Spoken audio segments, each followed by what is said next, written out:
एक अशीच अचानक घटना, मी नाव नाही सांगत कोणाचं, ते म्हणाले की if you are going to become a prime minister we will support you. म्हणलं why you should support me and why I should take your support. To become a prime minister is not aim in my life. I am loyal to my conviction and my organization. I am not going to compromise for any post because my conviction ये मेरे लिए सर्वोपरि है. कभी न कभी मुझे लगता है कि ये जो कन्विक्शन है यही हमारी भारतीय लोकतंत्र की सबसे बड़ी ताकत है. और आज पत्रकारिता में आप सब लोगों ने जो लोकतंत्र का चौथा स्तंभ करके कहा गया है, या पत्रकारितेमध्ये आपण याला लोकशाहीचा प्रहरी म्हणतो. आणि जशी व्रतस्थ पत्रकारिता आहे तशी सुपारी पत्रकारितेची पण काही कमी नाही आहे. आजकाल राईट ऑफ इन्फॉर्मेशन मिळाला, चांगलं झालं, पण त्या निमित्ताने अनेक लोकांनी मर्सिडीज गाड्या विकत घेतल्या. जे पत्र याच्यात राईट ऑफ इन्फॉर्मेशनमध्ये काम करतात ते एक पत्रकार, मी मंत्री असताना एक पेपर काढायचे आणि पेपर काढायचे आणि त्या पेपरमध्ये PWDच्या इंजिनियर्सला ब्लॅकमेल करायचे.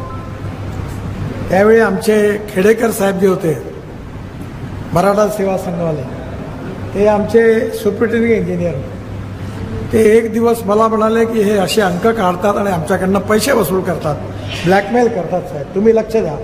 म्हटलं मी लक्ष नाही देत, तुम्हीच लक्ष द्या. म्हणे काय करू?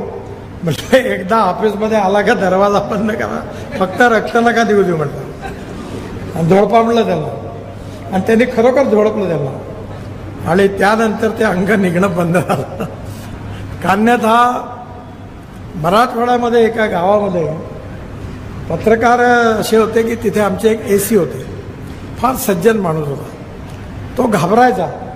मी गेस्ट हाऊसमध्ये गेल्यावर तो साहेब रडायला आला आणि म्हणाला माझी इथून बदली करा. मी म्हटलं काय झालं? नाव नाही सांगत गावाचं.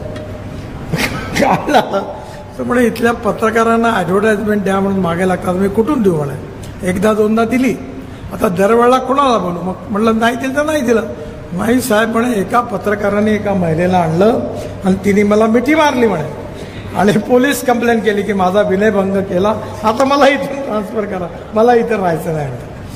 म्हणजे खरं म्हणजे हे पत्रकारितेच्या संघटनांनी ठरवायला पाहिजे की आपलं अथॉरिटी कार्ड कोणाला द्यायचं.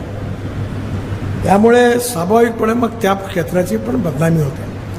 पण अशी पण उदाहरणं आहेत की जे आयुष्य अतिशय गरिबीमध्ये जगले, अतिशय कष्टाचं आयुष्य जगले, जीवनामध्ये अनेक संघर्ष त्यांना करावा लागला.